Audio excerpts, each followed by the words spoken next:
E no vídeo de hoje do canal, tudo sobre o São Paulo Futebol Clube, jogo treino, primeiro dia de Carpini, mercado da bola e muito mais. Então não vamos perder tempo não e vambora pro vídeo. Quer aprender a ter resultados como esse na internet sem precisar aparecer em vídeos no YouTube? Então clica no botão aqui embaixo, faz a sua inscrição no meu treinamento, ranqueamento de vídeos no YouTube, o Pulo do Gato, que lá eu vou te ensinar tudo que você precisa saber para trabalhar com o YouTube em vídeos onde você nem precisa aparecer.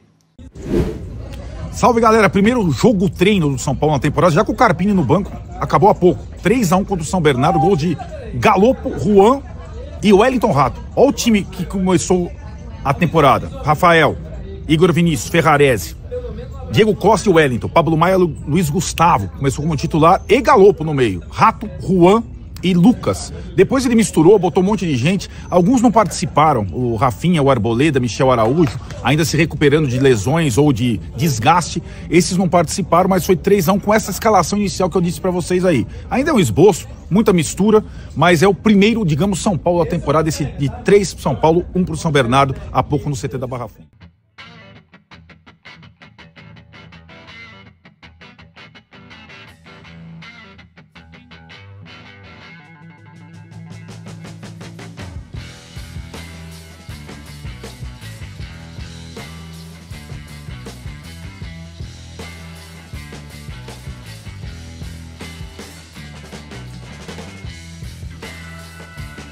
O Tricolor venceu a partida por 3-1, com gols marcados por Galopo, Wellington Rato e Juan.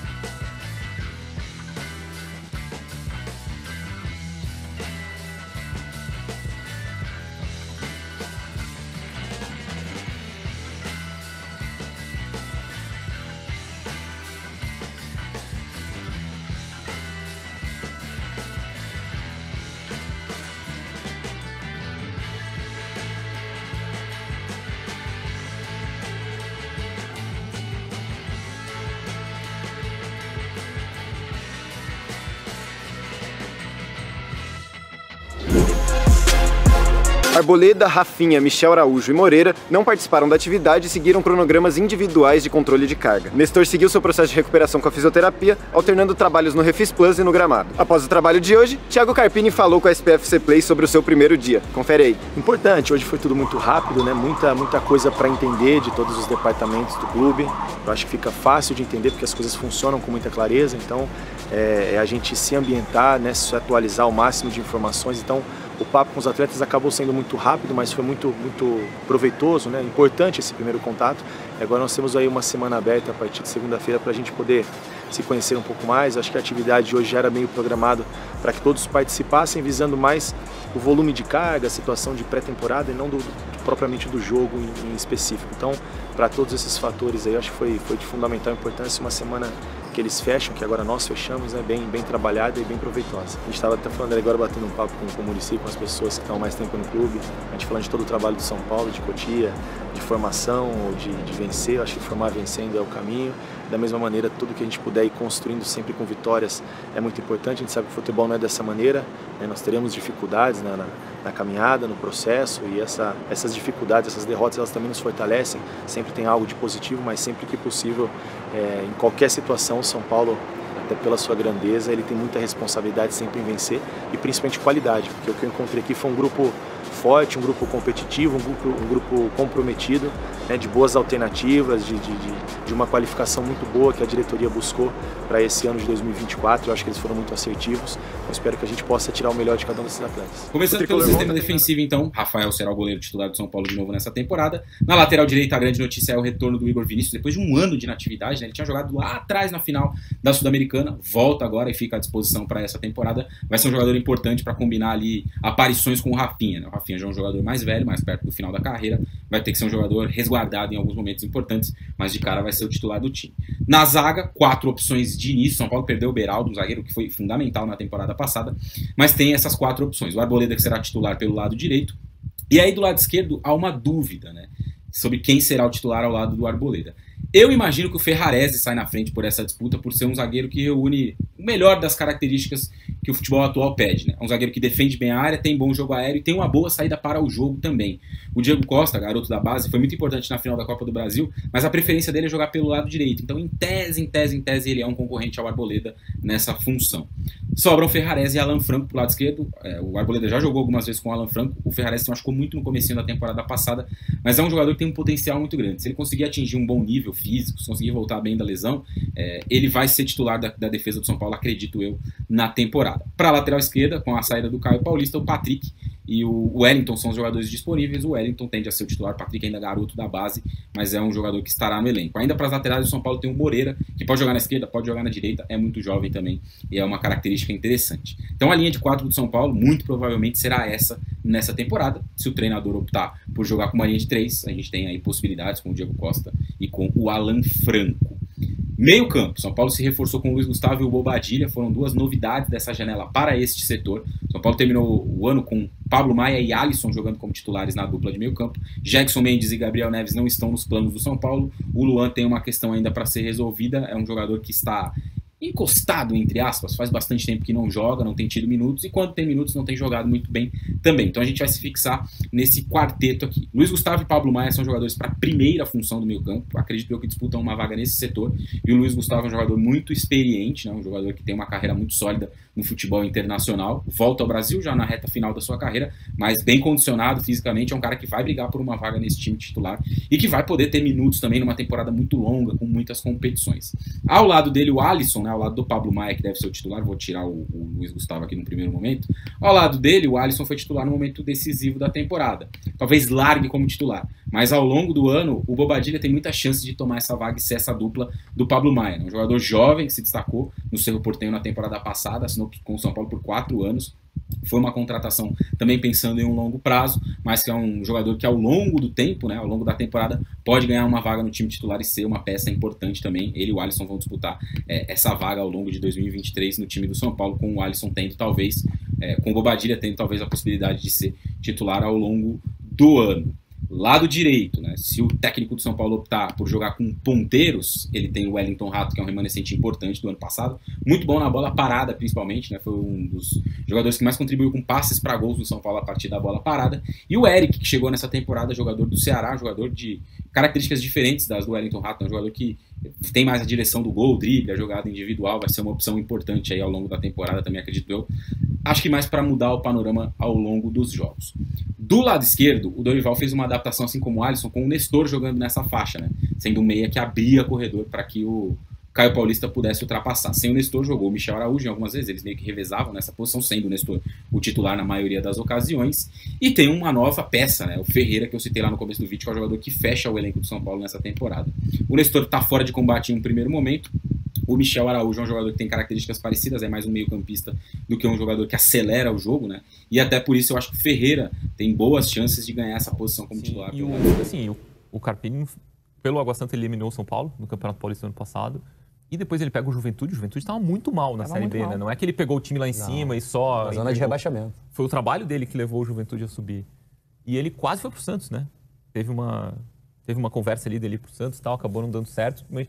Também tem isso, né? Ele quase foi dirigir um time na Série B e agora ele vai dirigir um time na Libertadores. Também é o pequenos detalhes ali tem grandes... Eu vi um meme na internet brincando, a decisão do Ancelotti aqui de renovar, aí vai derrubando vários bloquinhos, aí o último bloquinho é Carpini no São Paulo. E agora... Na verdade, agora... Já é Roger Machado no Juventude. Isso. Veja só, né? Que dominó é esse, gente? Agora... Não, tomara que o São Paulo tenha... paciência e dê... Aparentemente, elenco ele vai ter bastante, né? Vai ter muita... Enfim, tomara que ele possa fazer o trabalho dele, né? Porque o São Paulo, em anos recentes, foi uma máquina de moer técnicos, né? Não estou dizendo nem dessa diretoria, estou falando do São Paulo como clube mesmo. Tomara que o Carpini possa ficar bastante Quero tempo. fechar o vídeo para falar sobre o São Paulo, mas especificamente sobre Carpini, o novo técnico do Tricolor. Quanto o Carpini vai receber? Confesso que fiquei surpreso ao descobrir que ele ganhava nos tempos de juventude R$250 mil mensais. É importante lembrar que quando ele chega a Caxias do Sul, tinha um salário menor, mas depois do acesso da equipe para a Série A do Campeonato Brasileiro e a confirmação na elite do futebol nacional, o Carpini foi chamado para renovar o contrato e passou a ter esses R$250 mil mensais. No São Paulo, as cifras vão girar na casa dos R$500 mil por mês, ou seja, o Carpini vai ter seu salário dobrado.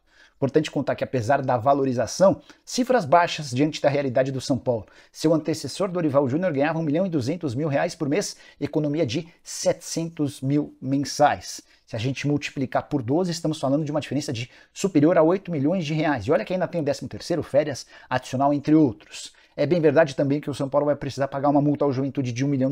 O Tricolor pediu que essa multa fosse parcelada, o Juventude disse que não, só aceita liberar o técnico mediante pagamento à vista. Essa multa pela quebra do contrato, o pagamento já está sendo providenciado, o Juventude já tem até um novo técnico, Roger Machado foi oficializado. Só para fechar sobre o Tricolor, Gabriel Neves está de saída mesmo. Apesar de estar na pauta de vários clubes brasileiros, como Fortaleza, Grêmio, entre outros, tudo indica que ele vai defender o Independiente da Argentina. Era um pedido do Carlitos Tevez, técnico do Independiente, empréstimo por uma temporada com opção de compra já definida. Na verdade, esses últimos anos, quando o São Paulo foi bem, foi em mata-mata. Com o Crespo ganhou, né, o Paulista, com o Diniz chegou aí na semifinal ali de Copa do Brasil, agora ganhou a Copa do Brasil com o Dorival, antes tinha ido para uma final do Sul-Americano com o Rogério Ceni, mas você pegar o desempenho em 38 rodadas ao longo do ano no Campeonato Brasileiro, o São Paulo tem ficado bem abaixo. A última vez que foi bem foi com o Fernando Diniz, que foi mandado embora, que todo mundo achava que ele tinha ido mal, porque chegou a ser primeiro e depois na reta foi final... vítima do próprio sucesso. Exatamente. No final acabou ele em terceiro, o São Paulo acabou o campeonato em quarto, depois que acabou demitindo o Fernando Diniz. Enfim, mas fora isso, é briga na segunda página do Campeonato Brasileiro. É o comum. O São Paulo está ficando na segunda página. Então, acho que esse que era o grande desafio do Dorival, que agora vai ser transferido para o Carpini. Só que ele tem, de repente, o São Paulo como clube, e ele também pode levar para esse lado, continuar apostando no mata-mata. O São Paulo, como a gente já disse aqui, sinônimo de Libertadores, é visto pela América do Sul assim, mas principalmente pela sua torcida. Que o torcedor que mais gosta de Libertadores no Brasil é o torcedor São Paulino.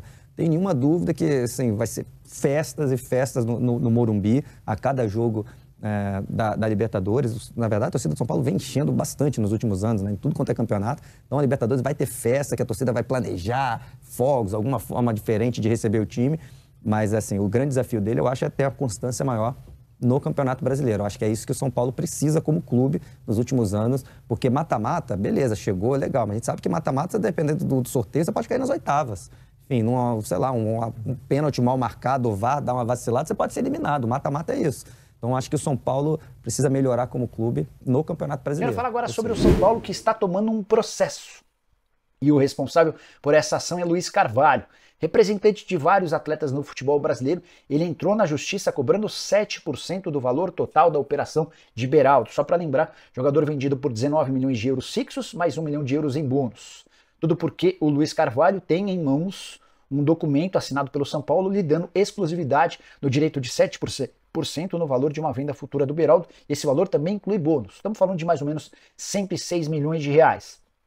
Se o Luiz cobra 7%, dá para dizer que ele pode faturar nos próximos dias algo perto de 8 milhões e meio, 9 milhões de reais. A ação já foi protocolada e nos próximos dias o São Paulo será intimado para responder a esse processo. Só para lembrar, o Beraldo foi vendido ao PSG, 20 milhões de euros no total. O São Paulo teria direito a 60% dos direitos econômicos, a família do Beraldo 20% e o 15 de Piracicaba outros 20%. Até agora ainda não há um acordo fechado entre as partes. O São Paulo está tentando morder um percentual do Beraldo e um percentual do 15 de Piracicaba para ficar com 90% do valor total do acordo. Só para fechar sobre o São Paulo, o atacante Luiz Henrique, que estava disputando a Copa São Paulo de Juniores, rompeu o ligamento do joelho, está fora da competição. William Gomes, que treinava no profissional, foi chamado para o confronto da terceira fase contra a Ferroviária, e Ferrarese foi uma das novidades do jogo treino que o São Paulo disputou nesse sábado, deixou boa impressão, zagueiro que não joga desde o começo do ano passado, quando sofreu cirurgia no joelho. Pessoal, análise tática ali do Ryan Monteiro aí, com bastante jogadores ainda, né, o que é bom. O São Paulo que viveu nas primeiras temporadas pesadelos com lesões. Eu acho que é importante ter um elenco recheado, sim, diferente do que pensava o Dorival. Nesse caso, ainda bem que o Dorival não se desfez de muita gente. Então, que São Paulo continue com um elenco aí que a gente possa ter opções, né? A equipe jogou o São Bernardo bem diferente da que terminou o ano, mas é porque você tem jogadores, por exemplo, a Arboleda voltou depois da pré-temporada, você tem o Rafinha que é um tratamento um pouco diferente, o Nestor Kennedy se recupera de lesão, mas você já escuta falar em Galopo, Ferrarese, Igor Vinícius.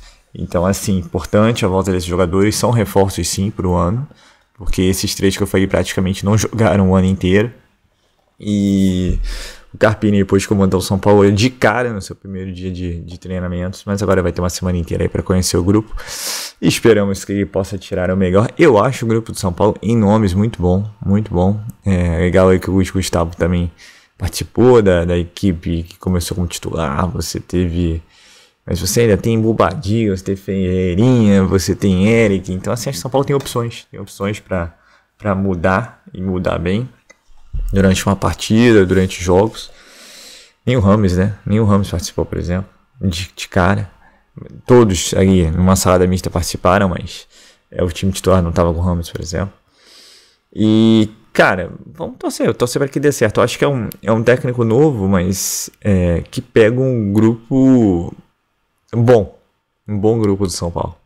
Grupo com bons nomes, com um nome fora de série, 2, na minha opinião, né? O Rames e o Lucas, que o Rames ainda não entrou, né? Mas não encaixou. Enquanto que o Lucas sim, ainda que tenha tido um final de temporada um pouco abaixo, mas teve lesão e tudo mais. E tem bons destaques, Caleri, Luciano, Galo, Ferrarese, Arboleda, Pablo Maia, agora vindo do Luiz Gustavo. Então, assim, tem muito nome bom e eu acho que é a chance da vida do cara, né? E não dá nem pra analisar como é que ele pensa o futebol, porque ele pegou times, né, que, assim, primeiro você pensava em se defender e não tomar gol e depois marcar um gol. O São Paulo, é claro que ele pode fazer isso em alguns determinados jogos que ele precisa do resultado, principalmente em mata-mata, mas é um time que tem uma capacidade maior de criar. Sim, o cara ele tem dificuldade de fazer gols e acho que isso tem que ser resolvido o quanto antes, né? É que eu sempre falo, tem que acertar essa forma, porque o São Paulo cria muito, mas perde muita oportunidade. Esperamos que esse ano seja diferente. E torcer também que o Caleri não tenha lesões, porque hoje a gente não tem um reserva pro Caleri, né? Você tem o Juan, você vai ter o William Gomes, você tem até o Galopo, mas assim, não são aqueles atacantes, né? Que nem Caleri, atacante, que nem 9-9. Nesse a gente só tem uma opção. Então é isso, acho que essa é a grande carência, junto com talvez um cara ali para lateral esquerda, mas tem o tal Fado do Patrick, que jogou em seleção, isso, aquilo, e passou um vídeo na SPFCB aí que ele tá bem mais forte, mas os jogos que eu vi dele não achei legal, não. Esperamos que esse ano ele consiga despontar e a gente não precise de nenhum reserva imediato para o Wellington, né? Estive falando do Patrick há muitos anos. Então, assim, é isso, acho que de prioridade mesmo um atacante. Não se sabe ainda se o Carpini pediu uma ou outra peça. O que se sabe é que o Muricy tá lá. O Muricy vai participar bastante. Vai ser talvez o Costa Quente do Carpini. Mas só os resultados dirão. A verdade é essa. Esperamos que sejam resultados positivos. Para fechar aí as notícias do mercado da bola, né? A questão do São Paulo dar uma porcentagem para um tal de Luiz Carvalho, do Alberal, né? Coisas que acontecem no São Paulo, né, cara? Tomara que pague, né? Porque parcelar, desculpa, com todo respeito, tá? Você vende um jogador aí por 100 milhões, tudo bem que o São Paulo só tem 60% aí, em tese, né? Porque tá negociando mais aí participações. Cara, e aí vai pagar a multa do Carpini de 1 milhão e quer parcelar. Pô, cara. Dentro de lógico, vai falar, não, lógico, entendeu? E é isso, né? Coisas que só acontecem no São Paulo, né? As outras notícias, né? O Gabriel Neves indo para o Independente, que é o que deve acontecer, ainda que vá para opção de empréstimo, mas é muito estranho, né? Porque foi uma ladeira abaixo, assim, né? Veio com muita expectativa, começou bem, mas ladeira abaixo. E isso, as notícias do São Paulo ainda é mais de bastidores, mais de gestão do que de contratações. Vamos ficar de olho aí no que acontece no tricolor. O salário do Carpini eu acho justo. Você vê a diferença do salário do Dorival pro Carpini, cara, que paulada. Então, assim, são muitas notícias. Todos os dias, domingo a domingo, cara, não tem jeito. São Paulo não para. Eu brinquei assim antes do fim do Brasileiro, que eu falei, cara, fica tranquilo, Vai ter vídeo diário no canal. E, cara, teve muito conteúdo nessa pré-temporada. Muita questão fora de campo, muita questão dentro de campo, mas teve muita notícia, muita novidade, notícias boas, notícias ruins, mas se você pegar um apanhado, principalmente, cara, é reforma do Morumbi, é naming rights, que é o Morumbis agora, novos patrocínios, né? A camisa da New Balance deve sair no dia 19, um dia antes da estreia do São Paulo, pelo menos a camisa de jogo oficial. Aqueles de treino eu já tenho visto. Ela é laranja com um shorts azul, acho bacana. O colete também é bonito, né? O símbolo do São Paulo bem reforçado. E, bom, vamos ficar de olho aí para mais novidades, né? Aguardar aí que apareçam mais novidades no cenário do São Paulo Futebol Clube. A última, final da Supercopa, 4 de fevereiro, no Mineirão, contra o Palmeiras. Esse acho que é o jogo do momento, né? E depois vem os clássicos do Paulista, vem o próprio Paulista, porque a Libertadores é só em abril. Então o Carpini ainda tem um bom período aí pra ajustar a equipe. Quem sabe aí conseguir um títulozinho, né? Porque gritar campeão é muito bom. Então é isso, pessoal. Sou Marcelo Mazorra do canal Mazorra SPFC. E se você quer ficar ligado nas últimas notícias, nas novidades do São Paulo Futebol Clube, não deixe de inscrever no canal, ativar o sininho para notificações. E se puder nesse vídeo, como eu sempre peço, deixa aquele likezão, tá ok? Saudações de cores, um ótimo domingo a todos e valeu! Aí pessoal, eu tô aqui com a minha conta da Monetize aberta, tá?